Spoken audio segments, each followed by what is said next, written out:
All right, so we've been talking about a code of representations in some sense, of symbolic representation. And I've been trying to guide you through some developing understanding of that code of symbolic representation so that as we progress through the course, you'll have the ground rules, in some sense, for interpreting all the different theories that we encounter. And we're going to continue that today. This is the last lecture on sort of pre-psychoanalytic conceptions of personality. And then we move to Piaget, and then to Jung. So the first thing I tried to point out to you was that social primates like us likely have a cognitive structure that's based on social categories. And that when our cognitive systems elaborated up enough to start thinking about the world in more abstract terms beyond our immediate environment, there's a high probability that we used the same cognitive structures that had evolved to begin the process of abstract conceptualization. And so in some sense you could say we used our knowledge of personality to start to understand the external world based on the initial axiomatic assumption. It's not a cognitive assumption, it was a perceptual assumption, that the world was like a personality. And we do this automatically, so I want to show you a little video here that's quite a famous video. It shows you how easily you can abstract out a narrative from the most abstract of events.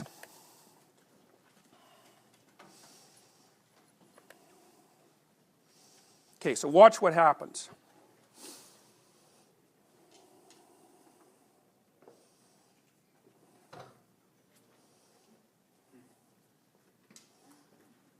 Okay, let's watch that one more time.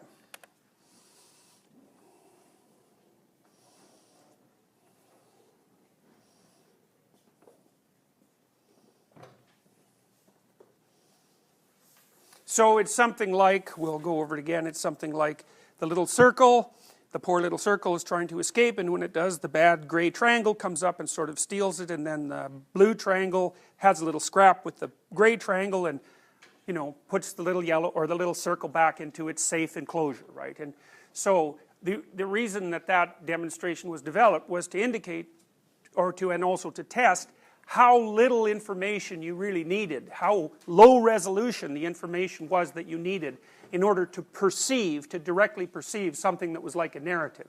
So, you know, and that's a relatively complicated narrative, all things considered, for a square, two triangles and a circle interacting for maybe 3 or 4 seconds. So, you know, the point of this demonstration is to indicate just exactly how prepared you are to read the world in narrative terms.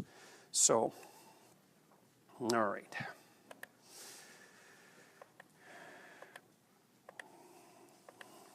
Now, I talked to you about these figures before, and I was trying to make, so here's kind of an overview of what I'm attempting to describe to you. So there's one category of representation that has to do with the territory that you inhabit and that you understand. That's primarily social territory, and it tends to be symbolized by masculine and usually like older male symbols. So that's the patriarchal structure. I really think what it is it's a personified representation of the dominance hierarchy structure. So if remember the Lion King, you know, the Pride Rock thing.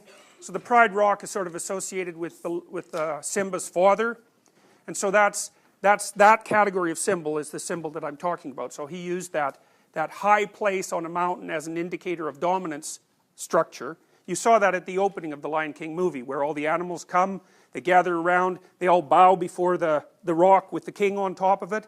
And the king, like the lion, is a symbol, generally a symbol of something like solar power, because the lion is a top predator, it's apex predator, and it lives in Africa under the sun, and it has a mane that's sort of like a sun. And then later in the Lion King, we'll actually see this today, you'll see the father lion, Mufasa, yes?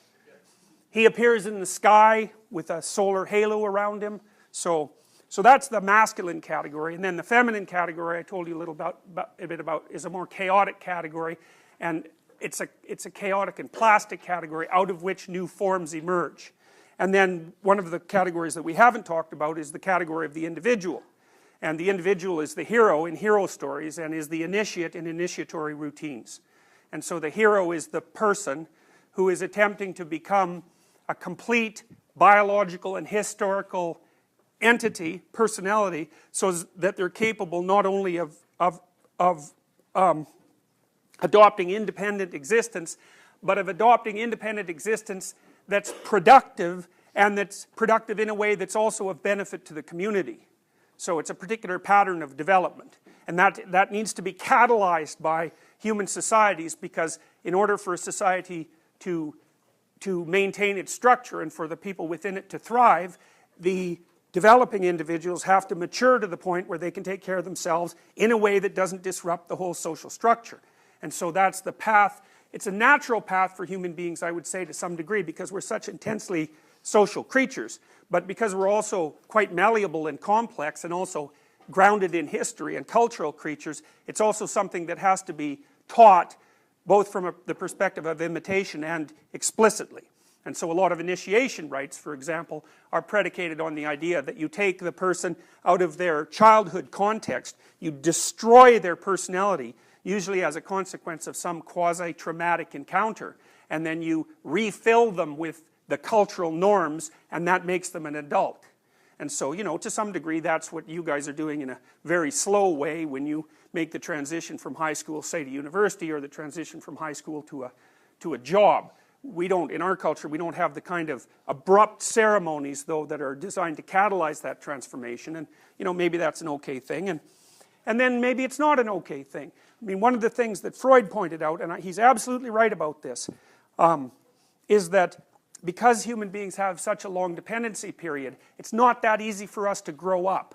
And sometimes it takes a shock in order for that to happen. And so one of the potential problems with having a dependency period as long as the human dependency period is that it never ends, and that you stay immature forever. And really, I believe that that's the central Oedipal problem that Freud talked about, and I believe also that it's a real problem. Now, whether Freud formulated it, you know, with precise accuracy, that's a different story, but, you know, you got to give the guy a break. At least he formulated it, and it's, I mean, I was much more impressed with Freudian Oedipal theorizing after I did clinical work for a long time, because a large number of my patients, their primary problem is getting the hell out of their family. They just can't do it, and so for them, the world is the family. It's the only thing that matters. It's often parental opinion or something like that. They just cannot break free of it. So, you know, initiation ceremonies in part were designed to catalyze that break, so that your mother in particular, but also your father to some degree, were no longer the dominant figures of influence. Your personal mother and father were no longer the dominant figures of influence in your life. So, because really that's what maturation means in some sense, is that when you become an adult, the opinions of your parents are as important as the opinions of any other reasonable people that hypothetically care for you, but no more important than that. So, and I told you about some of the symbolic associations that gather around, say, images of the unknown. You could also think of the unknown as unexplored territory, but it's a tricky kind of territory, because if the person beside you does something spectacularly weird, you move from explored territory to unexplored territory as soon as you don't understand what they're doing. So it's not exactly spatial territory. It's more like temporal-spatial territory. It's time and space, because the same place can be a different place from one moment to the next. And that happens all the time when some event that you don't expect occurs in the place that you are. So, and your body is prepared to react. It's instinctively prepared to react to the emergence of chaotic circumstances. It basically does that by hyperactivating your preparation for action and increasing your capacity to pay attention and preparing you to do a very large number of things at once because you don't know what to do. It's a high stress reaction, but it's built into you, and it's so interesting because what that means that is part of what's built into people is the ability to deal with what they don't understand, which is a real paradox, right? Because how can you deal with what you don't understand? You don't understand it. So, but the answer is, well, you ramp up your ability to react in a very large number of ways, and you do that by increasing your general level of arousal and your attention. And it's a good, that also increases the probability that you're going to be attentive to new information and pull it in and utilize it so that you can decide how to act rapidly. So, other things happen. For example, you know, some of you may have been in car accidents or events like that where you knew for a few seconds that the event was going to occur and time slowed down. It's quite a commonly reported phenomenon. I've experienced it a number of times actually, and it was actually experimentally tested. They threw people off bungee cord apparatuses, you know, so they were plummeting down, you know, in a quite frightening manner, and had them look at digital timers that were flashing information while they were falling, and it turned out that the people who were falling could process the digital information faster than people who were just standing there under normal circumstances. How they got that past an ethics committee is beyond me, but it really is a brilliant experiment. So I went through some of the symbolism of the unknown. I want to go through some of the symbolism that's associated with the known today, so give you some sense. Flags are definitely patriarchal symbols. They're cultural symbols. And here's some, I'll just lay out a variety of terms, and so that'll give you some indication of the network of associations that's associated with the symbol of the dominance hierarchy, fundamentally. Culture, Apollonian control, that's after Apollo, the god. Superego, the conscious, the king, the patriarch, the plow, because the plow opens up the earth, the phallus, order and authority, and the crushing weight of tradition, the wise old man and the tyrant, dogma, the day sky, the countryman, the island, the heights, the ancestral spirits, and the activity of the dead. Now, these symbolic realms are kind of, they're situationally transformable. So if you look across cultures, very frequently in stories you see characters that exemplify each of these categories, but the characters can shift to some degree, for example. So often if the story involves the ocean and an island, then the ocean will be feminine and the island will be masculine. But if the story utilizes an island and the air, then the island will be feminine and the air will be masculine. So it isn't as if there's a one-to-one correspondence between the entities in the story and these archetypal categories, because their definition depends on, they can't be defined in isolation. So it's sort of like, this is a really stupid example, but it's the best one I can come up with at the moment. If you're trying to interpret statistics, you can't understand what a given statistic means unless you know the number of people in the experiment, the effect size, and the probability that that effect size is, that it emerged at a better than chance level. Any of those pieces of information without the other two are actually meaningless. And it's the same situation here. You have to have the representation of culture, and you have to have the representation of nature, and you have to have the representation of the individual. And then you can figure out what entities are being used in those different categories, even though there's some similarity across stories, which is partly why you could actually understand stories, right? Because if there was no similarity across them, then you wouldn't be able to understand them. So, there's some representations of the Great Father. The one on the left, which is on the right, is quite a horrifying image, you know, and that's a kind of a devouring father figure. And, you know, here's a way of thinking about that, which I think is extremely useful. So here you guys are in university, you know, and so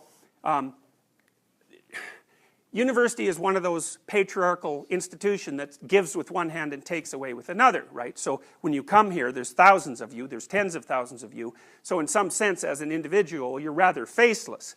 And you're also, in some sense, at the bottom of the power hierarchy in the university. I think more than you should be, but whatever. You are at the bottom of it. And so there's a crushing institutional weight that comes along with being part of such a big university in particular, you know. That's really hard on students in their first year. You know, it's always seemed to me that it's better for first-year students to go to a smaller place where the institutional weight is not so heavy. And, you know, I've tested U of T students in their first year with things like the Beck Depression Inventory, and about 30% of U of T students meet criteria for hospitalized depression. They do, you know, but that's also because the Beck is way more sensitive to that than it should be, at least, that, you know, because I don't think its criteria for when you should be hospitalized are reasonable. But the point is that the depression and the anxiety is quite high. And so, but on the other hand, of course, you're benefiting from going to university. And so that's the kind of bipolar nature of the symbol. It's the tyrant and it's benevolent tradition at the same time. You know, it's molding you. You could even say it's crushing you, because an educational system does that. But at the same time, it's like, well, unless you allow yourself to get crushed by it, you're not going to get the benefit. And that's the paradoxical relationship that individuals have with culture everywhere and at all time. You know, without culture, you're nothing. But with culture, you have to be a cog in some sense. And so the tension between those two things is continual and constant. You could think about it as an existential constant. Ever since there's been complex human societies, and maybe even when there were only tribal human societies, that's been a problem for the individual. So culture, tradition, the dominance hierarchy is a solution and a problem. And nature, the unknown, unexplored territory, is a solution and a problem. And then the third category, well, you see, I'll just tell you a couple of things about these images. So the one on the right, that's the devouring father that's also giving birth. So in some sense, your personalities are being devoured by the university, but at the same time, a new personality is coming, you know, emerging as a consequence of that, and hopefully it's a better personality than the previous one. If you can tolerate the tension of being transformed, the heat and the pressure, then hopefully you come out, you know, though it's worth it. The process is worth it. Okay. Now, you know, you see on the left there at the top, on the right at the top, you see a picture of an old man kissing Joseph Stalin, which is quite a weird thing to do, given that Joseph Stalin was probably responsible for the deaths of, you know, some number of people, in excess of 10 million, perhaps in excess of 30 million. People argue about this all the time. He certainly starved 6 million Ukrainians to death in the 1930s, which is something that, you know, for some reason you don't hear much about in your education. But, you know, 6 million Ukrainians, probably worth noticing a little bit. But it doesn't matter, because this old man, this was taken after the fall of the Berlin Wall. He's nostalgic for the times when everything was certain. You know, and the gold statue of Stalin is a representation, in some sense, of a deified leader. And the old man is there as in a position of worship. And then Captain Hook there at the bottom on the right-hand side, he's quite an interesting character, because he's basically a tyrant. And the Peter Pan story is very interesting, because Peter Pan, Pan sort of means everything. And Peter Pan is the sort of person who wants to retain the dynamic potential of childhood. Because when you're a child, you're not anything, but you could be anything. So you're pretty much only potential. And then you might say, well, why should you sacrifice that potential to become something actual? Because in some sense, it's actually a limiting process. So for example, and I mean this in the most concrete possible way, you have more neural connections when you're born than you do at any other time in your life. And most of those die by the time you're 2. So you go through this tremendous pruning process from when you're born till 2. So it's like you're dying into your childhood personality. And then again, the same thing happens at the end of adolescence, between, say, 16 and 20, which is also the peak time for risk for the emergence of schizophrenia. And some people think that's the pruning process gone wrong. But, you know, as an adolescent, you also shed childhood potential to become the limited but specialized and potentially useful thing that you will become. And so you might say, well, is it worth it? Is it worth shedding that potential? And Peter Pan's answer to that is, well, no. He wants to remain in Neverland as a magical boy forever. And he's king of the lost boys, which I would say is that's not much of a dominance hierarchy, right? It's like you're the king of the losers, so to speak, people who can't get their act together and mature. Now, and you notice in Peter Pan that Peter Pan doesn't grow up. He doesn't establish a relationship with Wendy, who's actually real. He has to settle for Tinkerbell, who, you know, is a fairy, and they don't exist. And so she's really, in some sense, a figure of his imagination, because he won't mature. He can't have an actual relationship with a genuine person. So he has to satisfy himself with, well, it's something like a pornographic fantasy, actually. So seriously, it is like that. I mean, it's toned down a lot in the movie version, obviously, but still, that's what's underlying it. Now, you might say, well, why doesn't Peter Pan want to grow up? And the answer is, the only figure of authority that's around for him is Captain Hook. And he doesn't like Captain Hook, and that's because Captain Hook is a tyrant, he's brutal, you know, and he's also a coward, because he's lost a hand already to a crocodile with a clock in its stomach. That's chaos and time. You know, that's the dragon that lives underneath everything. It's like the basilisk in Harry Potter. And that damn crocodile's already got a piece of him, which is exactly the case. Like, that crocodile's got a piece of me. You know, I'm older than 50, and so time has already got its grip on me. And, you know, part of the problem of being adult is that you also have to take the fact that you're finite and limited into account. And if you're terrified by that, which people tend to be, then it can easily turn you into a tyrant. Because you're afraid of everything or disgusted by everything, and you have to ramp up the amount you control it. And so Peter Pan looks at Captain Hook and he thinks, there's no damn way that's what I want to end up as. So he's got a bad role model. You know, so Captain Hook and Stalin and this sort of devouring monster are good representations of the negative or tyrannical element of the Great Father. So that's the tyrannical element of the dominance hierarchy. So, same thing here. There's Stalin, you know, he's the great father of the family, and these kids they're kind of like the Soviet equivalent of Cub Scouts. They're sort of worshiping him. And then I really like the other one on the right, because, I mean, you could hardly find a more hellish representation of a tyrant than that, right? I mean, it looks, and this is quite interesting, it looks like Stalin is standing in front of a mandorla, because a mandorla is a shape like this, an almond shape. You see that in Renaissance art all the time. It's an extremely old symbol. It's the oldest symbol that people have ever found evidence for. And the thing is on fire. It's like, Stalin, there he is, king of hell. And it's exactly right, you know. It's eerie that that's the mode of representation that emerged for him, but it's certainly accurate. So, you know, the whole tyrannical end of the Great Father this is the sort of thing that results from it, you know. It's like the elevation of the person at the top of the dominance hierarchy to the status of some kind of quasi-deity certainly happened in Hitler's case, and then the brutal murderousness that can emerge from that. Those are pictures from the concentration camps at the end of World War II. So, you know, so I told you that the feminine can be, the terrible unknown things can be represented by the feminine, sort of a monstrous figure, you know, but it's certainly the case that the monstrosity of culture is roughly equivalent to the monstrosity of nature.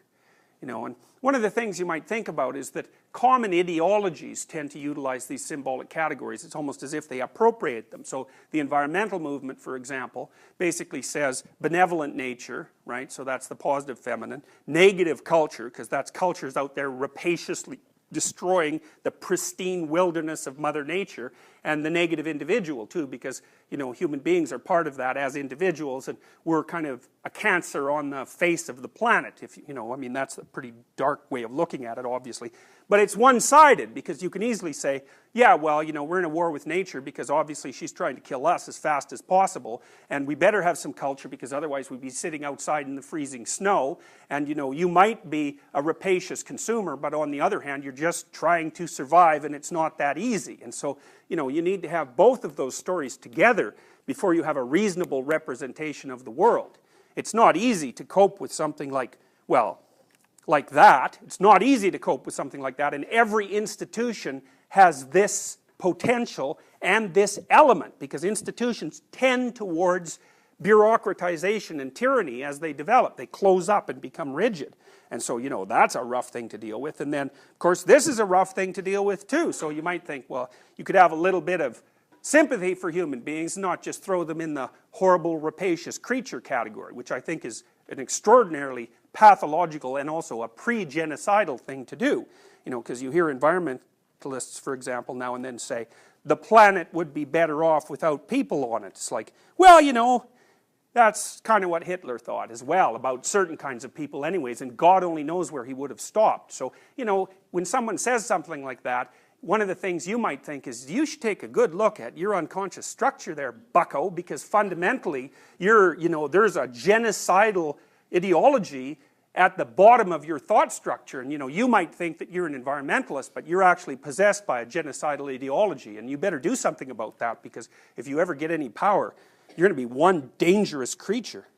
So, one of the things that's really interesting about psychoanalysis, and one of the things I love about it, is that the psychoanalysts tell you, if someone says, I'm good, or I stand for a good thing, the first thing you want to look for is the opposite of that. It's like, okay, that's what you say. what might really be going on, or is it actually the case that you're Jesus Christ and all the saints combined, you know, you're this perfect person, or are there dark motives for what you're doing that you claim to be doing for the good? So a guy named George Orwell, who was one of the world's most creative essayists in the 20th century, he was a left-winger. He wrote some things that were very critical of socialist movements, and was one of the early critics of Soviet Russia when it was sort of in vogue among intellectuals to be supportive of the Soviets. One of the things he said about left-wing socialists was that they didn't really like the poor. He was talking about middle-class left-wing socialists, not the working-class guys who were in the unions and, you know, had some justification for their struggle against those who were at the top of the power hierarchy. He was more looking at people that were already at the top of the power hierarchy who were claiming to be advocates for the working class. You know, and his claim fundamentally was that those people didn't like the poor, they just hated the rich. And, you know, it was difficult for the publisher who was publishing that book, which was called Road to Wigan Pier, which is an amazing book. It's a book about coal miners in northern Britain, and it's brutal. Those people had brutal lives, man. So, but anyways, you know, the publisher, which was the Left Book Club, if I remember correctly, was very loath to publish the essay that went along with that book because it was such a devastating criticism of sort of middle-class socialism. Anyways. So the psychoanalysts are always telling you, look, you know, there you are, there's no monster. It's like, okay, where's the monster? Because it's somewhere. It's somewhere, because there's a monster in everyone, and if you're hiding it or covering it up or pretending that, you know, you only stand for the good, it's like, all that means is that you're ignorant and naive about your own possibility. There's a monster around there somewhere. So, yeah, and that's partly because, you know, if you're not a monster, it's pretty hard to stay alive. Because, you know, you have to contend with things like this. Things like this, and things like this, and things like this, and things like this. You know, that's your life. You contend with that. Nature is brutal. Culture is brutal. And other people can be brutal too. And so if you're not prepared for that and able to withstand it, then you're just going to get rolled over. So you better get the old inner monster developed and under conscious control, because even though it's a terrible thing, you need it. So the Taoists, for example, they represent the world in terms that are quite similar to those that I just described for you. So the central Taoist symbol is this one, the yin-yang symbol, and yang basically stands for order. That's what it means, but it means all the things that I've listed there. It means order, masculinity, the daytime, the known. It also means authoritarianism and fascism. And then yin, on the opposite side, is chaos, femininity, the night, the unknown, decadence, and nihilism. And it's also a relationship between the conscious and the unconscious. The consciousness is represented by light. And the reason for that is, well, when are you conscious? You're conscious during the day, right? Because we're creatures that live in the day, unlike rats, for example. You know, they live at night. So for us, consciousness is associated with enlightenment and illumination and daytime and sunrise and the bright noon sky, and the unconscious is associated with the nighttime. And the reason for that partly too is that your unconscious is actually a lot more active at night. First of all, that's when you dream. And it's also the time when, if you're frightened of something or if you're depressed and ruminative, the frightening thoughts and the depressing and ruminative thoughts are going to come up. So many people have the experience of waking up in a kind of quasi-cold sweat at 3 in the morning and having, you know, nothing but a continual stream of worries run through their head. And there's pretty good evidence that a lot of what you're doing at night when you sleep, when you're dreaming and when you're not dreaming, is actually processing threat. You know, but most of the time you're asleep for that. Sometimes you wake up during it and it's like, it's not something you really want to be conscious about, you know. It's hard on you, and it's very common among people who are depressed, you know. So if you want to diagnose someone for depression, one of the things you ask them is, well, is your sleep chopped up? You know, do you wake up multiple times at night? And when you wake up, what happens? And if they say, well, you know, I have worries running through my head and I can't stop them, that's rumination, because it's an automatic process, it's an unconscious process. Then you know that the balance between positive and negative emotion has shifted too far for that person. There's so much chaos and pain in their life, or their emotional systems have become dysregulated, that it's starting to pop up into consciousness and dominate it. So Now, the yin-yang symbol is interesting for a variety of other reasons too, because the Taoists believe that that symbol represents being. Now, being is not the same thing as objective reality. Being is what you experience as a conscious creature. That's being.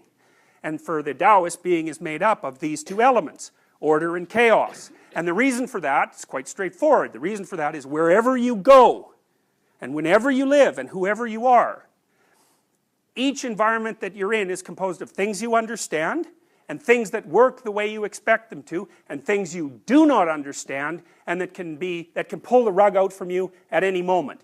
And so you can say in some sense that these symbolic representations are representations of the most unchanging elements of being. So the most real things, because, you know, a typical modern person will look at this and think, well, those aren't real. It's like, they are real. In fact, they're hyper-real. Because one of the things that defines real is that it's permanent. And it is permanent. No matter where you go, there are things you know and things you don't know. And it doesn't matter who you are. It's permanent. So it's part of the existential landscape of human being. Now, the other thing there's two other things that are quite cool about the yin-yang symbol, and one is that each of the black paisley has a little white dot in it, and the white paisley has a little black dot in it, and the reason for that is the Taoists also recognize quite well that chaos could turn to order at any moment, you know, so a new order can arise out of a chaotic structure. That's a revolution in some sense. But by the same token, if you're in a place that's orderly and predictable, something can happen that casts you into a chaotic situation right away. So there's a dynamic, even though these two things oppose each other in some sense, there's a continual dynamic interplay between them. And then the final thing that's quite interesting about this symbol, and this is a mind-bogglingly brilliant idea, is that, because the Tao also means the way, and the way is the line between the two. And so what that indicates is, this is a brilliant idea, is that the optimal position for a human being isn't in chaos or in order, because if it's too much order, then it's totalitarian, and if it's too much chaos, then it's disgust and fear and emotional pain and depression. So where's the proper place? And the Taoist answer is right on the line, where you have one foot in order so that you're fairly stable, and you have another foot in chaos so that new and interesting and compelling and transforming things are happening to you. And one of the things that you might note is that your nervous system basically tells you when you're there, and the way it tells you is by making you interested in whatever it is that you're engaged in, because the fact that the thing that you're engaged in grips you, which is really an unconscious process, you can't really control that, it's something that happens to you, is because your nervous system, which is actually adapted to the environment of chaos and order, is telling you that if you're engaged and interested, you are in the place where the balance between chaos and order is perfect. Now you think about that. It's no use reading a paper that you cannot understand at all, even though hypothetically that would be a tremendously informative paper, right? But you can't understand it because it's all chaos to you. And then there's absolutely no reason reading a paper the 10th time if you've already extracted the information out of it. It's going to be boring. Okay, so what do you want? Well, you want a paper that you can almost understand. So there's, you know, the frameworks, the cognitive frameworks that you have at hand are sufficient for you to take the next step into the unknown, and the paper will inform you of that. And so those are the sorts of things, books do that, movies do that, conversations do that, even lines of thought do that. If they're exactly at the right level of complexity for you, they're going to engage you. And people know this, man. They know it. So here's an example. Let's say you're trying to, you know, we could say you're trying to teach your child to talk, which of course you don't do. What you do to a child is talk to it. But it's very interesting because there have been studies of how parents talk to children. And what they do is always use language that's slightly more complex than the child can understand. And they do it automatically. It's part of our, in some sense, our innate knowledge structure about language. So you don't only use words that the child understands. Use words that they understand plus a few words and phrases and sentence constructions that they don't. And so that's sort of pulling them along. And a Russian psychologist named Vygotsky called that the zone of proximal development. And the zone of proximal development is that place, because it's a place in the environment where information flow into the psyche is maximized. And that has to be So it has to be quasi-comprehensible. You know, it's something I try to do in my lectures. You know, I try to tell you things that you know and associate them with things that you don't know, so that you're not swamped, hopefully, by an excess of incomprehensible information, but you don't think, oh God, he's saying that again, I already know that, you know, etc., etc. And anything that's dramatic in structure is doing that for you. It's keeping you on the edge of attention. And that place is where your adaptation is maximized, because not only are you firming up the structure that's underneath your feet, you're relying on it, and you know, it's part of the platform on which you stand, but you're absorbing information at a rate that allows you to increase the solidity and area of that solid ground without undermining you so much that it falls apart beneath you. So it's lovely, it's such a good idea, because think about what it would mean if it was true. It would mean that if you pay attention to what captures your interest and you follow that, that means you're going to always be interested in what you're doing. But even better than that, it's going to mean that you're going to maximize your adaptive capacity as much as possible at exactly the same time. Man, that'd be a great deal if it actually happened to be true. Now, it's a bit complicated, because what culture wants from you and what is intrinsically interesting to you, there's going to be a conflict there, right? Because culture wants you to do what a good cultural entity should do, which is to do what you're told to do. But you're not, you know, you're not a robot. And so part of the existential problem that you have in life is trying to figure out some compromise between what you find personally engaging and that develops and supports you, and what the culture will provide resources to you for pursuing. And it's hard, there's no simple answer to it. But I would say that if you sacrifice your capacity to engage in meaningful activity to the security of a given position in a dominance hierarchy, then you turn into something that's like a soulless slave. And that's a really bad idea, because there's no way you can do that for any length of time without getting bored and resentful. And once you're bored and resentful, the move from that to dangerous is a very, very small step. So it's hard, and it isn't even necessarily the case that you're going to make the balance. You know, you're going to be able to manage it. But if you don't, you're going to pay a massive price for it. So I would say, you know, don't let people mess around with what you find compelling any more than is absolutely necessary. You know, so, because it's very dangerous to do that. It's very dangerous to do that. Just like it's dangerous not to find a position in a dominance hierarchy at all, because then you end up in a chaotic place. And my experience has been, you might wonder about this, it's like, what's the probability that someone can live a healthy life, healthy, productive, and stable life outside a dominance hierarchy, so without external structure? And the answer to that is, there might be one person in this class that could do that. It's really hard, because what happens to most people is that if they don't have a substantial amount of external structure and routine, they just fall apart. They don't sleep properly, they don't eat properly, you know, they're depressed. It's tremendously effortful to continually reinvent yourself day after day. And so there's some real utility in routine and social identity. You know, and Jung would say the part of you that has adapted to routine and social identity is the persona, and sort of the mask you wear in public. It might even be who you think you are. And he thought that people who were only persona were dangerous, because they were only thoughtless advocates of the system for which they stood.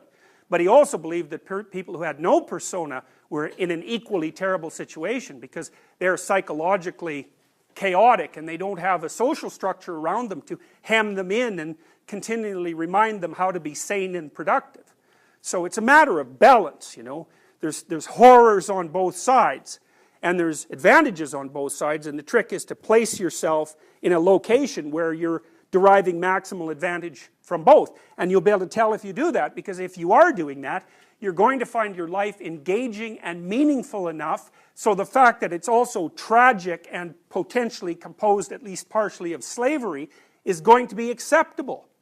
And that's the goal in some sense. It's hard to do that, but you know, it's hard not to do it too. So you're screwed either way. So you might as well pick the path that's going to be of maximal utility to you. You know, so, and hopefully to everyone else. Okay, so this is the individual instead. So we have explored territory and unexplored territory, or the known and the unknown, or order and chaos, and then we have the thing that mediates between them, and that's the individual. And this is an old medieval representation which I really love. You know, there's the dome of the sky there. It's a very archaic idea that the earth is a dome, because it kind of looks like that if you go out in a flat field, you know, if you're out in the ocean, the world looks like a dome on a disc. And so that's sort of the representation here. It's a very ancient idea, and this guy at the bottom left of the picture is poking his head through the comprehensible world and looking at the chaos beyond. And so he's a heroic figure. So the knower is the individual, is always the hero of a story, right? The protagonist of a story. Now it can be an anti-hero too, because just like the known has a negative element and a positive element, and the unknown has a negative element and a positive element, the individual has a negative element and a positive element. And so there's the hero and the adversary, roughly speaking. And, you know, there's all sorts of movies where the protagonist is an anti-hero, you know, and those movies are usually there to show you bad examples in some sense. Or you get mixed characters like Batman, eh? And he's tangled up with the Joker, and as the Joker points out in that brilliant performance, they're mirror images of one another. And so the Joker's an adversary. It's more complicated than that. But so some of the symbols that commonly represent the individual in symbolic representations are, well, and also conceptual representations are ego, consciousness, the trickster. Bugs Bunny is a good example of a trickster. The fool, the hero, the coward, spirit as opposed to matter or as opposed to dogma, the son of the unknown, and the son of the king. So, and those are very, very common figures, and I'll walk you through some of that as we progress today. So, and then there's the figure of the adversary. So you see on the left-hand side there, you see Horus, who's the bird-headed god of Egypt, who I told you about, who represents the capacity to pay attention. Very important concept, because the Egyptians realized, and really it's brilliant, it is something modern people do not understand, because we tend to make rationality the highest god. That's not a good thing. That's a pathway to totalitarianism. What the Egyptians knew, but they only knew it in symbolic form, was it was the capacity to attend to things that in some sense was the highest psychological function. Because it's the capacity to pay attention that actually moves you beyond what you only know. And rationality tends to make, you know, integral systems that are coherent, that are box-like, and then claim that they're absolutely right. Whereas attention is always looking beyond what you know. And attention is an unbelievably powerful force. You know, that's why advertisers pay for it. That's why people demand it. That's why children can't live without it. That's why it's what you want from your friends and your family. You want them to pay attention to you. It's an unbelievably valuable resource. And so one of the things I always tell my clients, for example, if they're socially anxious, I say, look, pay more attention to the person you're talking to. If you really pay close attention to them, then the thoughts that are making you anxious will be suppressed. And because you're paying close attention to them, you'll match your movements to theirs, and you'll match your conversation to them, and then there's no reason for you to be socially anxious, because socially anxious people will go like this when they're talking. You know, they don't want to look at you. Of course, how the hell can you engage anyone if you're not in a little dance with them? You know, you can't, and a lot of it's nonverbal, it's physical, and it's embodied, and without paying attention, then you lose people. And you see this with speakers all the time too. They're in front of audiences. They have their paper and they're going like this. And usually they're talking like this too. And you know, the logical thing to do in that case is like look at Facebook or get the hell out of there or something. But they're not paying attention to the audience. And so there's no power in the dynamic conversation at all. So anyway, so there's Horus, and then there's the guy on the right there is Set, and he's like the precursor of the Christian representation of Satan. In fact, the name Satan seems to have been a transformation of the name Set. And Set is actually, he's like the god of totalitarian possibility, because in Egyptian mythology, he represents the evil brother of the rightful king, who's always plotting to overthrow the rightful king. And Horus is his natural enemy. And what this means, I tell you, man, it's really important. So I have in my clinical practice frequently people who are stuck in the middle of absolutely moronic bureaucracy. So I can give you an example of this. I just love this. One of my clients who worked for a large corporation, who's a pretty sensible woman, she was being driven mad by the political correctness that had infected the organization. And she sent me a 32 email letter exchanges that were circulating around the word flip chart. I don't know if any of you have heard the flip chart controversy, but it's pretty mind-bogglingly moronic. And so the deal was that somebody, you know what a flip chart is, right? It's one of those paper pads that you flip paper over. Well, it turns out, hypothetically, that flip is a pejorative term for Filipinos. And so they believed that the flip chart phrase was no longer acceptable because it was potentially offensive to Filipinos, although I bet they would have had to like vacuum up the whole planet to find one Filipino who actually cared whether or not someone called that a flip chart. You know, and that person would have had plenty of problems that were worse than that. Anyway, there was like a 32 serious email exchanges about what terminology should be used instead of flip chart, you know, so that's what people were doing instead of trying to actually have a life and do something useful. And it was driving her completely mad. They did rename them and made it made part of corporate policy that it was inappropriate to use the word flip chart. I don't remember what the hell they called them. Who knows? But the reason I'm telling you this story is a lot of you are going to find yourself embedded in bureaucracies. Yeah, and you know, and there's that for better or for worse. And one of the things that is going to happen to you is that people are going to ask you to do stupid and ridiculous things. And the fact that they're asking you to do stupid and ridiculous things is going to do three things to you. One is it'll warp you so that you'll pretend that you agree with it, and then eventually you will, and like good so much for your soul.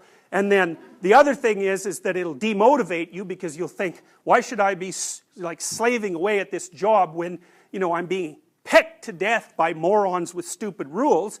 And the third thing that it'll do is make you resentful and irritated, and then that will also undermine your motivation and make your life miserable. And so you might think, well, what should you do about that? And the answer to that is, you should object at the earliest possible point, because first of all, you'll find that if you object to radical stupidity when it first emerges, you kind of make people aware of the fact that what they're doing is radically stupid, and they'll usually back off. And so then they won't torture you to death. So, you know, you have to take a risk, which is, oh no, what happens if I complain about this? But, you know, it's another one of those situations where you're damned if you do and you're damned if you don't. So if you complain, that'll cause some trouble. Although usually it causes way less trouble than you'd think, because people are generally not very courageous, and if you push them with some strength when they're doing something absolutely moronic, they'll usually back off because they don't know what to do when they're being challenged. And then you won't have to put up with it for the rest of your life. And so why I'm telling you this is because all sorts of bureaucratic entities, corporations, government institutions, non-profit organizations, anything that's above a certain size, because it doesn't matter if it's government or corporate, it's all the same bloody foolishness when it gets too big, is like those things tend towards totalitarian structures. It's part of the innate danger that's associated with social organization. And so then you might say, well, how do you keep the enterprise that you're part of alive and dynamic, and also keep it a place that a sensible person who's got a proper orientation could stand to work? And the answer is, do not do things you know to be stupid.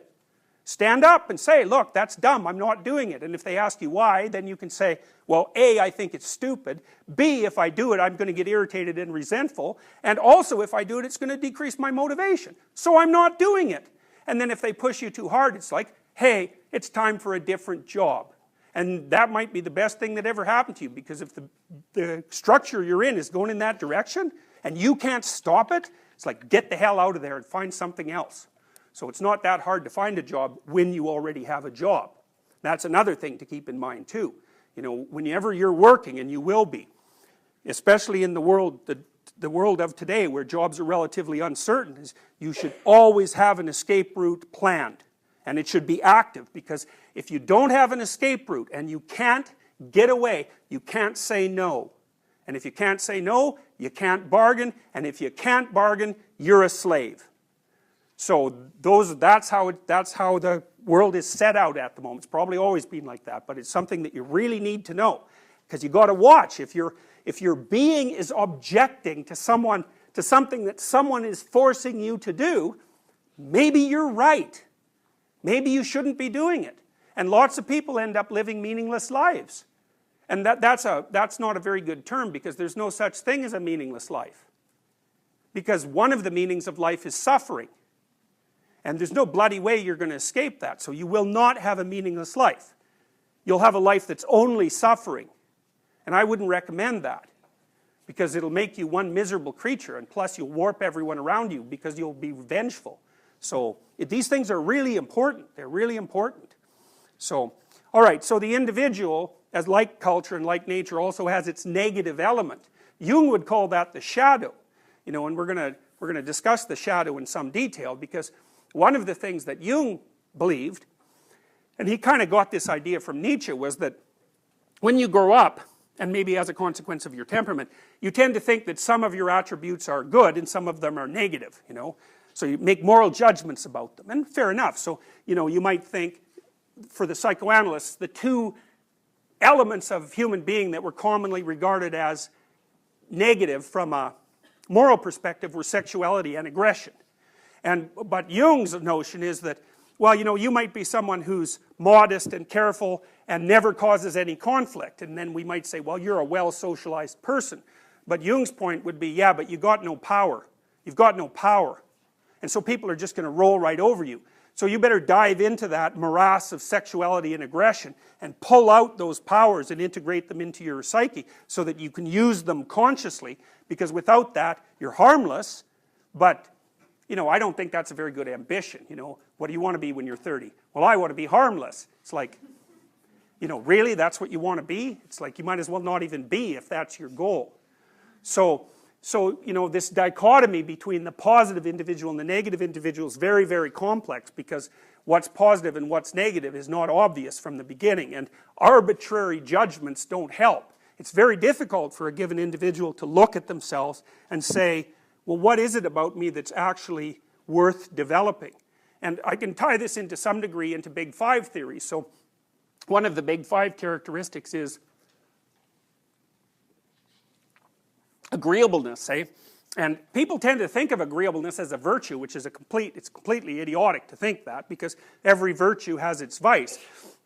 But agreeable people are sympathetic and empathetic and compassionate and polite, and those all sound like good things. But they're also part of being an Oedipal parent, by the way. But anyways, the problem with being agreeable is that people take advantage of you. And then you get resentful. So I'm sure there's a whole pile of you in here that are agreeable and resentful. You know, I'm sure you know who you are. And one of the things I would mention, and you should think about this because it'll help you a lot if you do it, is that resentment is your best friend. If something makes you resentful, do not do it. So, or there's a more sophisticated rule, which is, if something makes you resentful, there's only two possibilities. One is that you're sniveling and immature and you won't adopt your responsibilities and you're whining about it. The other is that you're being pushed around and people are attempting to enslave you. So, you want to eliminate the first possibility, right? You got to think, well, am I just being immature and whiny about this? Is it something that people are reasonably demanding of me? And if you think that through, and maybe you talk to some people about it, and you think, no, this isn't reasonable, then the resentment is telling you, act. Act. Because otherwise, that's what you'll be. You'll end up 15 years, especially if you're married or something like that, with 8,000 things you're resentful about, and then, you know, you'll be in some kind of painful divorce that lasts for 10 years. So, better to nip it in the bud. If someone is after you to do something, and you don't feel like you're getting proper regard or proper response, or you don't think it's fair, it's like, have some courage and get a hold of your anger and use it. Doesn't mean you're right, but at least it means you can push the person hard enough so they have to engage in a dialogue with you. And you know, these are necessary skills. Like, if you cannot do this, you have to be able to say no to negotiate. You have to be able to say no, so you always want to put yourself in a position where you can do that. That's part of power. And the other thing is, do not let people push you around, because you'll get pushed right into a corner and you'll end up as a slave. And that's because there's tyranny, slavery, or negotiation. That's what you've got. Yes? What if it's not an individual pushing you around? If there's no one to engage society as a whole? Then you're looking at it from the wrong perspective. Your level of analysis is wrong. Because, so, you know, it is society as a whole. But what the hell good is that going to do you? You can't complain to society as a whole. You have to look for the micro manifestations that actually occur in your realm and work on those. And that's the only level of analysis you have any control over anyways. Fix the things that are within your realm of power. And what will happen as a consequence of that is that your realm of power will grow. But you start local, because like what the hell do you know? You're 19 or 20 or whatever it is. Like you have a scrap with society? It's like that's just an archetypal problem. That's all it is. Because you don't know enough about society to have that opinion. You know, and I'm not trying to be cynical about this. I am telling you it's an archetypal problem. You know, of course everybody who's young has a problem with society. You're all at the bottom of the bloody dominance hierarchy. Unless you count the entire rest of the world. In which case you're already in the top 1%. Right, so, you know, that's worth thinking about too.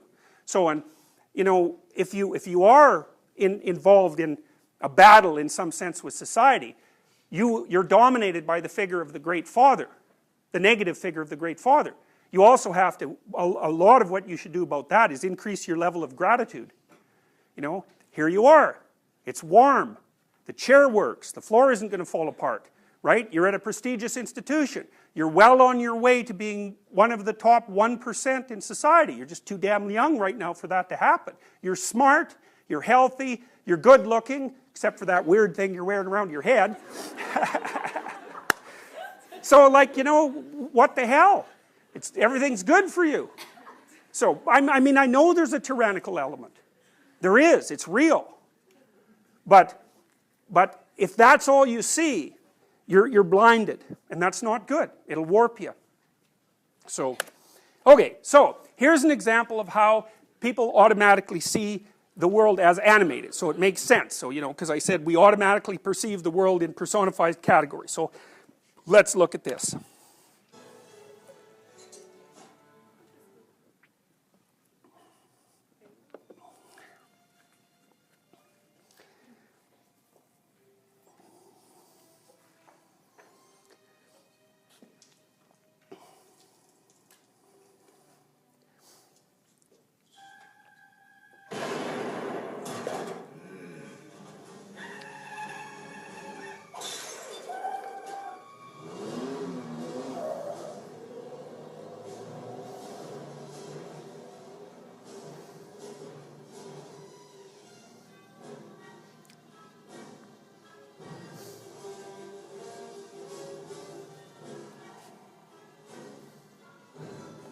Okay, so I would say that's the beginning of the journey into the unconscious. So he's going, what would you say, into the underworld fundamentally.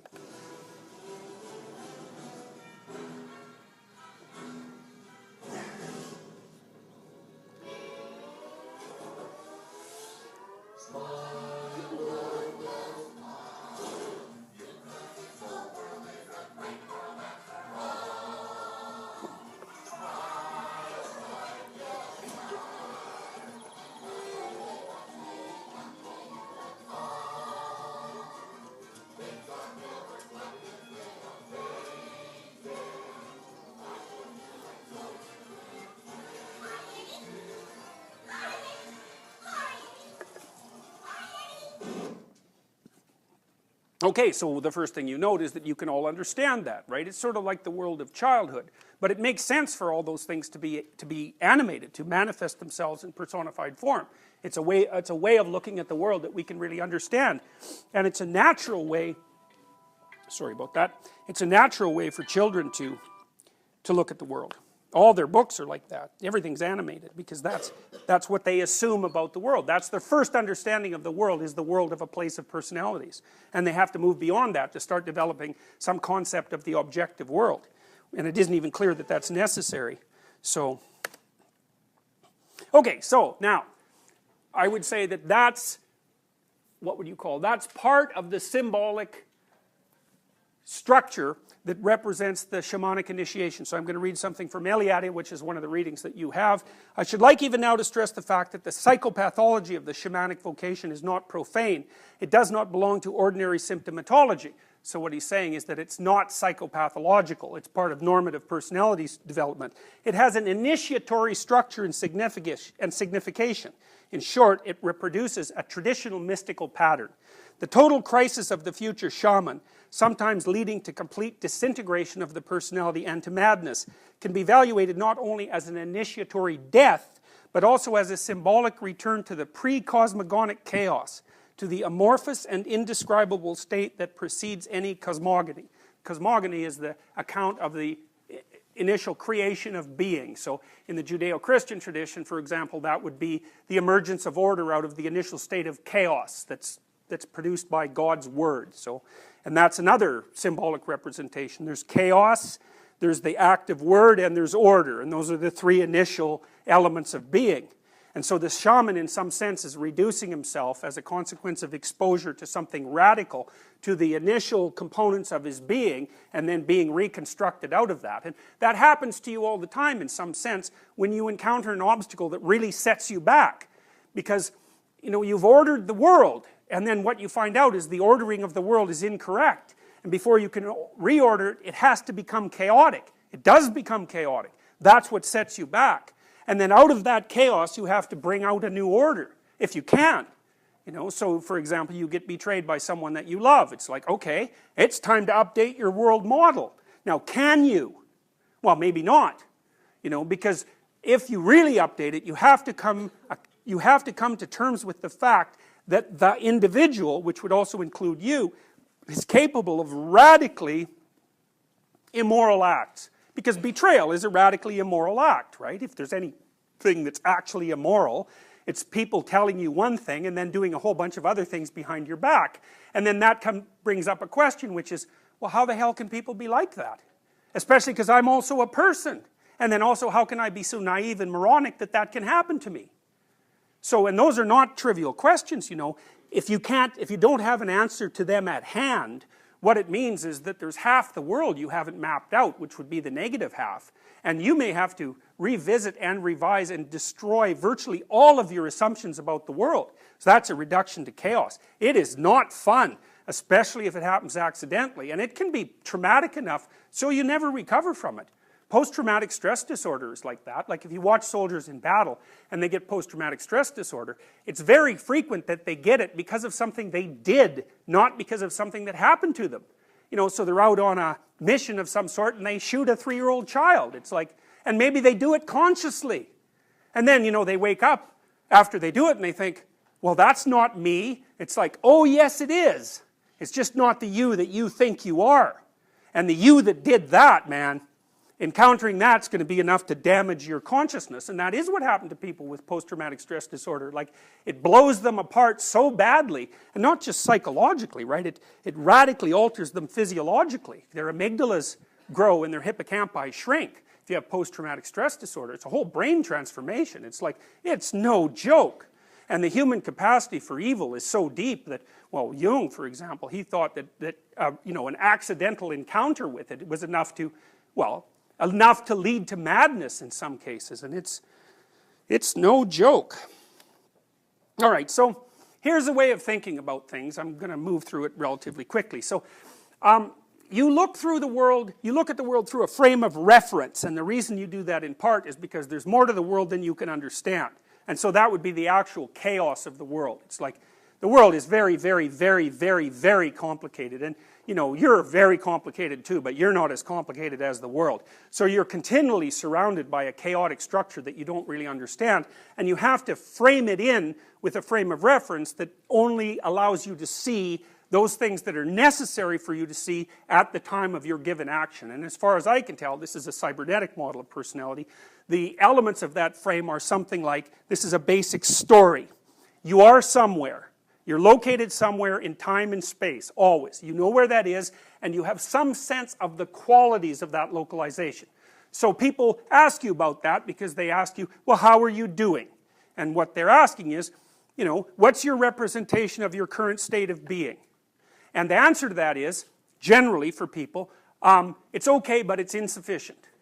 Because if it wasn't insufficient, well, why would you be doing anything? In principle, now isn't good enough because there's something else that could be better, and that's what you're pursuing. And if it's kind of a weird thing, because it means in some sense that if you weren't dissatisfied permanently, you wouldn't be motivated to do anything. And so that's also part of the reason that a lot of human experience is characterized by somewhat negative emotions. It's like we're permanently dissatisfied. Why? Well, because we can act to change things. So if you're not dissatisfied, you don't want it to be better. So in some sense, what you're doing is looking at the world through a frame that says, this is what there is, and here's how I evaluate it, and here's what could be, and that's what I want. I would like to bring that about. And so that's what gives things value. It gives things value, because things that will move you to where you want to go, they have a positive value, and things that get in your way when you're trying to get to where you want to go, they have a negative value. And so that's partly how your emotions work. So, and you can put almost anything in the box of what should be. It's weird, because normally for animals, what would be in the box of what should be would be deep motivational states that are biological in origin. So maybe an animal hasn't had enough to eat, and so pop, it's feeling hungry, that's undesirable, it wants to have something to eat. And so these different underlying biological systems like hunger and thirst and sexual lust and aggression and temperature regulation and so on, they're what set the goals and the perceptual frame. So, and the emotional responses. But in human beings, we're so damn abstract that we can take that structure and we can put almost anything in that goal box. So for example, you can go to a soccer game and you can say, well, I'm going to identify with my team, so you expand the boundaries of your current state of existence to incorporate the team, and then you say, well, it's really important to me that they kick that little round sphere through that net. And so your whole nervous system says, okay, well, if that's the goal, we're going to align our emotions with that, and then, you know, guys you don't know run down the field and kick a little sphere through a net, and you're like up there, you know, celebrating in a way that you'd never do in your actual life. It's like you don't do that when you get a good grade on an exam, you know, jump up in the air and hug all your friends. You'll do that at a soccer game. It's like, what the hell is wrong with you? So, but you do that because this is a very malleable and extendable frame, and you're using it for everything. When you go into a movie theater and you watch the protagonist, you basically adopt his or her frame of reference, and then you see the whole world that's portrayed on the screen through the eyes of the person that you're identifying with. That's part of our capacity for imitation. So basically what you do, what you do there is like if you're talking to someone else and you adopt their frame of reference, it's not exactly a cognitive operation.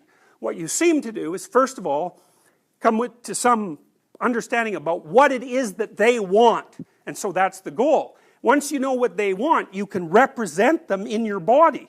So it's almost like you're playing them as a simulation on your own biological platform.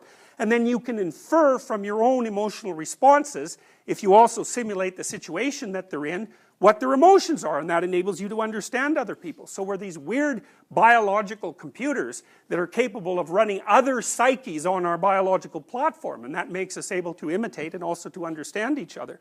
So that's a basic narrative. I was here and I'm trying to go there. And so if you're asking your kindergarten kid what they did today at school and teaching them to tell a story, they might say, well, I was at home and then Mom took me to kindergarten. It's like not a very exciting story, but it's a story. And then a little more exciting story might be, I was at home, my mom took me to school, and on the way there a big dog ran up to the fence and barked at me. And the right question that would follow that story is, okay, what did you do? And that's a real story, because the kid says, well, look, I was in this frame of reference, and I was aiming at goal B actually. I was aiming at point B, and while I was aiming at point B and acting out the processes that would lead me there, something unexpected happened. That's a story. And then you say, well, what did you do? And the kid might say, well, you know, I was really scared and I hid behind Mom. Or, so that would be one response. And we still went to kindergarten and I was okay. It's pretty good, pretty good. Or the kid might say, well, I wasn't scared at all because I know that if you stand up to dogs, they usually leave you alone. And we went to kindergarten and that was okay. And, you know, the kid is trying to tell, really, they're trying to tell a little hero story. And if they're successful in the encounter with the thing that's unknown, then they triumph as a consequence of their encounter with the unexpected, and poof, you know, that's successful adaptation. You pat them on the head and you say, yeah, that's really good. And they kind of smile, and you know, you're teaching them how to comprehend their existence in a narrative structure, and you're also teaching them what that narrative structure should be. So this is like a meta-narrative, and the meta-narrative says you were going from point A to point B, that's the oval on the left, and then something completely bizarre happened, like I was betrayed. And then I was in this terrible place for quite a long period of time, a chaotic place, but I learned a bunch, and I put myself back together, and I'm a wiser person as a consequence of the encounter. Right? Everyone knows that story. And that's paradise, paradise lost, paradise regained. It's a cultural meta-narrative. And it's a story that it's a human story. It's an apocalyptic story. That's why everybody's always all apocalyptic about everything, right? Apocalypse of the week. We're going to run out of oil. We're going to run out of gas. There's too much carbon dioxide. The Chinese are going to take over the world. We're ruining the ecology. The ocean's running out of fish. You know, the world is getting too hot. It was getting too cold in 1970 when I was about your age. It's like apocalypse of the week. Why? Because things fall apart. And because they can fall apart completely, and they often do. And so everyone's always on the alert for like the next potential apocalypse, and it's no wonder. You know, it's a permanent characteristic of life that things can radically fall apart. Now, luckily, it's a permanent characteristic of life that they can actually also radically come back together. And it turns out that whether or not they radically come together depends to some degree on how you choose to act when they fall apart. What is the pre-cosmogonic chaos? This is from William James, who was a pragmatist, who lived on the East Coast at about the end of the 1800s. He was one of the founders of modern psychology. He liked to sniff nitrous oxide, which is a hallucinogen. He was sort of like the world's first major league hippie, and he wrote sort of hippie poetry as a consequence of his nitrous oxide experimentation. And here's part of what he derived from his experiences. So, pure experience is the name which I give to the original flux of life before reflection has categorized it. Only newborn babes and persons in semi-coma from sleep, drugs, illnesses, or blows can have an experience pure in the literal sense of a that which is not yet any definite what? Potential. Potential. Because you might think, well, what's the world made of? It's made out of actuality, right? But that's not how you act. You act as if the world's made out of potential, and you interact with that potential. And what James is saying is that there are times when you experience something that's akin to relatively pure potential. And then you might ask yourself whether or not potential is real, which is a really interesting question. But I can say, regardless of how you answer that question, you act as if it's real. And you'll also feel guilty if someone that you love comes up to you and says, you're not living up to your potential. It's like, what the hell does that mean? What does it mean? It means you're not becoming that which you could be. Well, what is that? It's like, you know, we're materialists. How are we going to measure that? You can't touch it, you can't taste it, you can't see it, you can't measure it, right? But nonetheless, it's like the substance of being. And being is potential as well as actuality. And we're grappling always with the potential. And so that's what James is talking about. Pure potential. I like to think of it as latent information. Full both of oneness and manyness, but in respects that don't appear. Changing throughout, yet so confusedly that its phases interpenetrate. Sounds like the yin and yang symbol. And no points either of distinction or of identity can be caught. Here's his poem. No verbiage can give it, because the verbiage is other. Incoherent, coherent, the same. And it fades, and it's infinite, and it's infinite. Don't you see the difference? Don't you see the identity? Constantly opposites united. The same me telling you to write and not to write. Extreme, extreme, extreme. Something and other than that thing. Intoxication and otherness than intoxication. Every attempt at betterment, every attempt at otherment is it fades forever and forever as we move. Eliade says, now as we know for archaic and traditional cultures, the symbolic return to chaos is equivalent to preparing a new creation. So the death of your current state of being can be the preparation for a new being. Now, one of the things the psychoanalysts say, and this is implicit in Eliad's discussion of the shamanic transformation, is if you do this voluntarily, you have a much better chance of doing it successfully.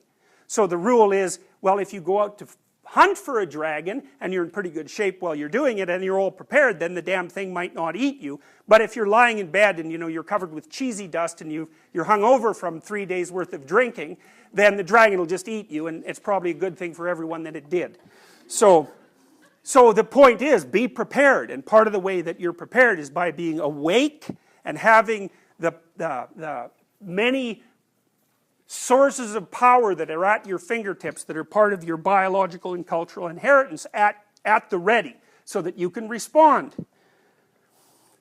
It follows that we may interpret the psychic chaos of the future shaman as a sign that the profane man is being dissolved and a new personality being prepared for birth. Transformation. Constant theme. Paradise, paradise lost, and redemption. That's the story of mankind. We're in a fallen state. Why is that? Well, because things aren't perfect and they could be better, and everyone's suffering.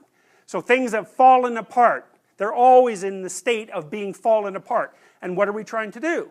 Well, we're trying to put them back together. It's the eternal story of mankind, that.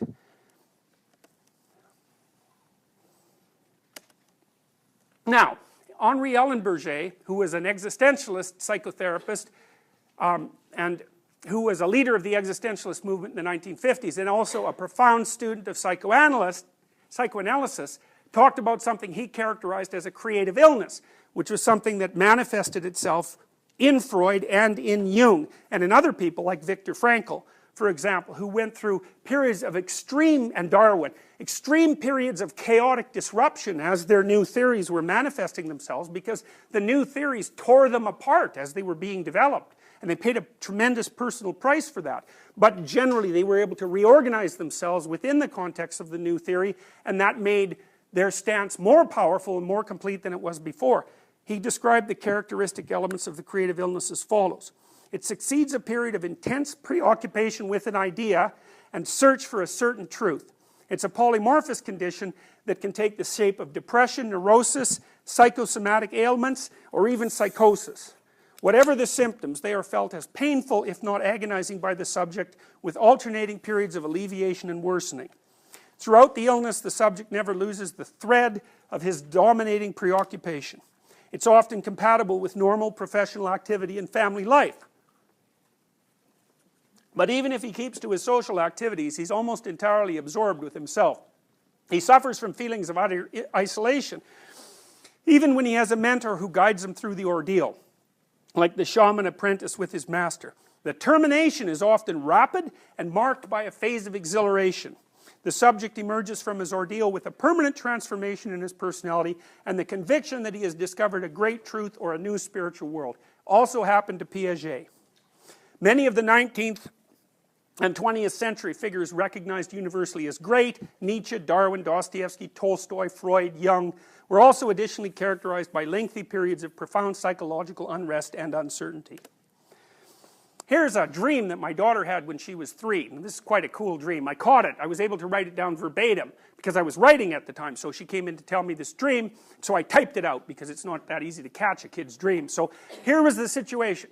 So when we brought her brother home from the hospital, he is 2 years younger than her.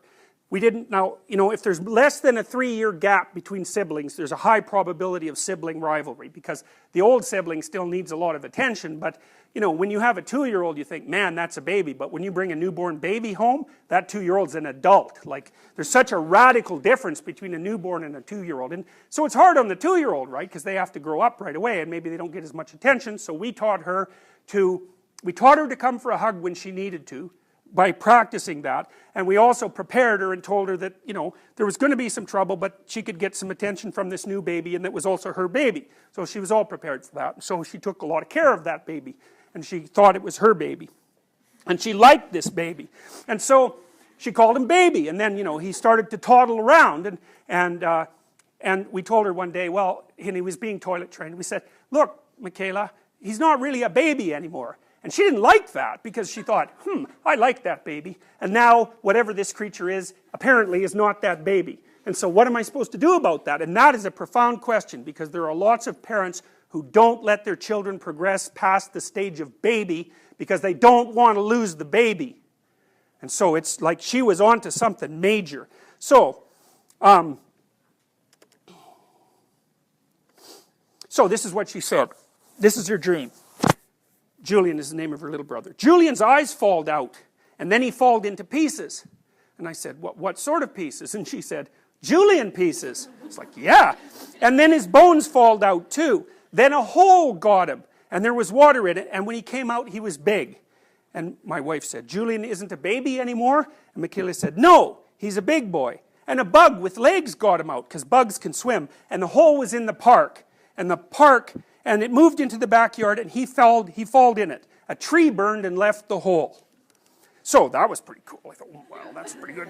Grade 3, a 3-year-old kid. And so the park beside our place was 42 acres. And it was like a real forested park. And I used to take the kids there like at twilight, and we'd creep around in there. And it was pretty scary and exciting for them. So it was sort of a scary and exciting place. And it was full of trees. And so it was the unknown outside of our little house. And so her dream said, well, the unknown had moved into the backyard in the form of a tree, and the tree burned down.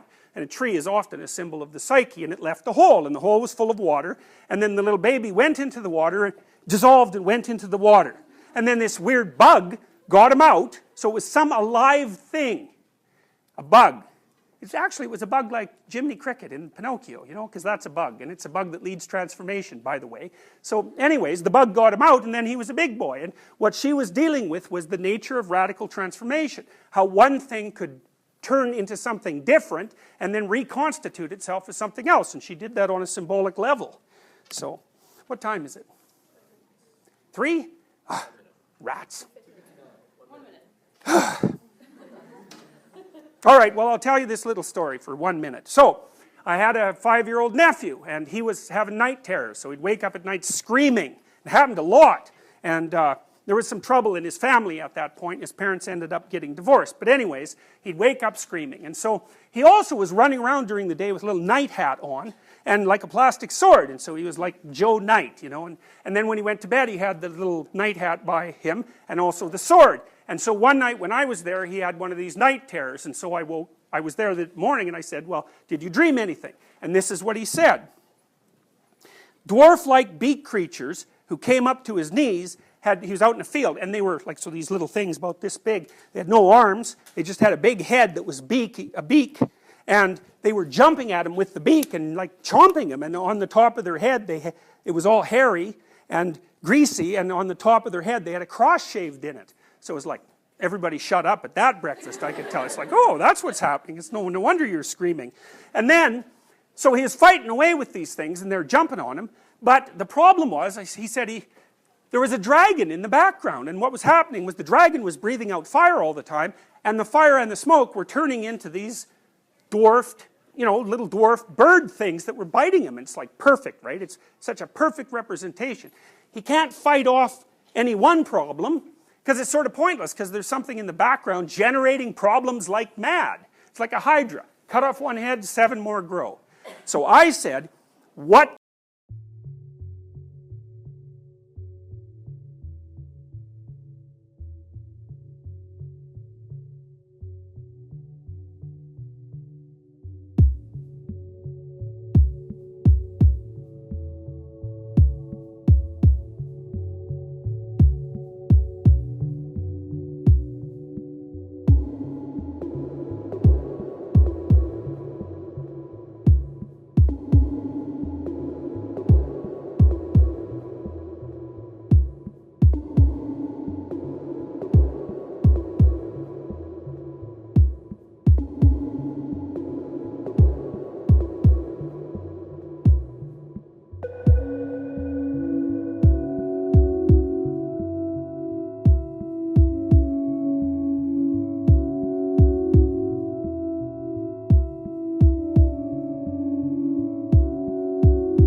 about that? Which is a leading question, right? Because it implies that he could do something about that. So then he said, I would take my dad, and we would go after the dragon. I'd jump on his head and poke its eyes out with my sword, and then I'd go down its belly to where the fire comes out, and I'd carve out a piece of the firebox, and I'd make a shield out of it. And I thought, yes! That's right! So, and one of the things that's very interesting, and I know this is hard to believe, but it's absolutely true, he did not have any night terrors after that. It was extra cool. And it was the leading question. It's because he's like victim, right? It's like, oh my God, horrible bird-headed biting things, you know, which is pretty good. It's like, that's what the world's like. And then there's something in the background generating these things. What do? You go to the source of the trouble, and you find something that shields yourself from it in the encounter. Brilliant. All right.